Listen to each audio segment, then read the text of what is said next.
और ये business basically faith से होता है, फेथ से होता है। 5 स्टेज है फेथ का। अगर आपको सफल होना है, इस 5 फेथ से आपको पार करना पड़ेगा।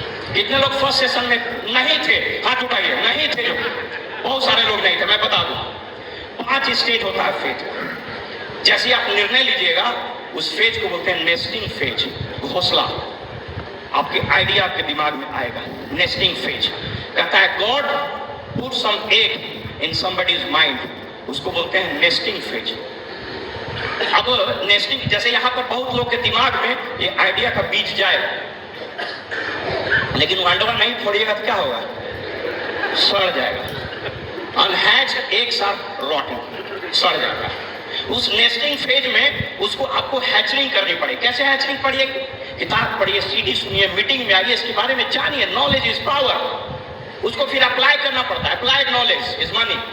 Knowledge is power but applied knowledge is money. उसके बाद दूसरा फेज आएगा, उस फेज का नाम है टेस्टिंग फेज।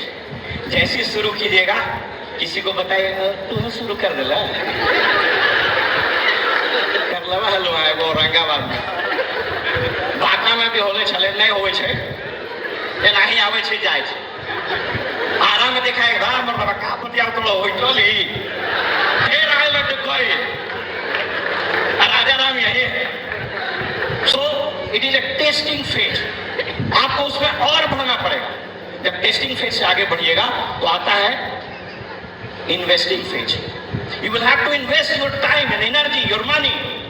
हमने भी इन्वेस्ट किया, बढ़िया नौकरी करते हैं, क्यों सैटरडे संडे को निकलते हैं लोगों को ये बताने को, क्यों नगरी नगरी द्वारे द्वारे घूम रहे हैं बताने। You will have to invest.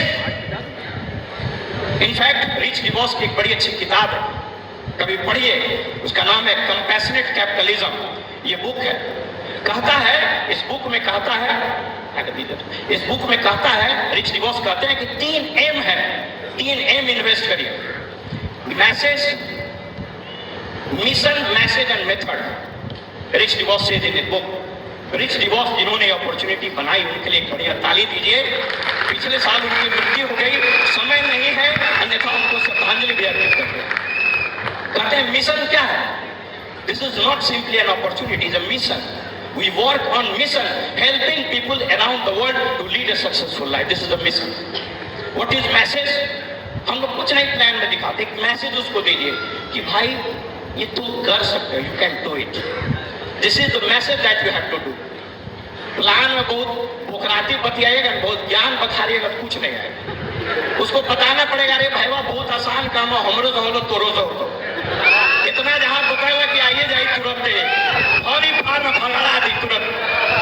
So you will have to transfer this message to it. उसके बाद बताना है मेथड, ऐसे ऐसे होगा। हम लोग सबसे पहले मेथड वे बताने लगते। So mission, message and method. तो मैं बता रहा था इन्वेस्टिंग फेज में। जब इन्वेस्टिंग फेज में आप ये काम करने लगिएगा,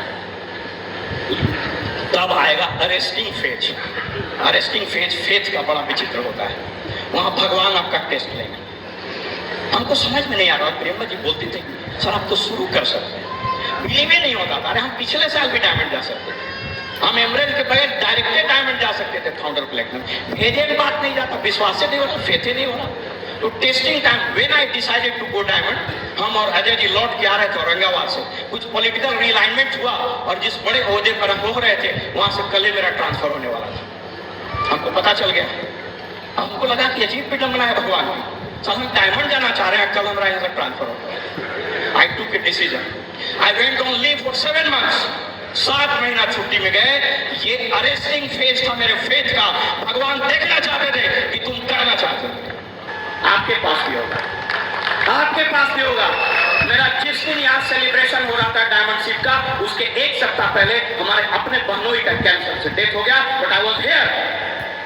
आपको समझना पड़ेगा, दिस इज अरेस्टिंग फेज। और फाइनल होता है क्रेस्टिंग फेज, जहां टॉप पर पहुंच जाते हैं। इस फेज से निकलना पड़ता है दोस्तों। ये कुछ नहीं है, ये अपॉर्चुनिटी, ये स्टार्ट करने से लेकर के क्रेस्टिंग फेज का सफर है। और इस सफर में आपका अपलाइन वर्ल्ड वाइड इसके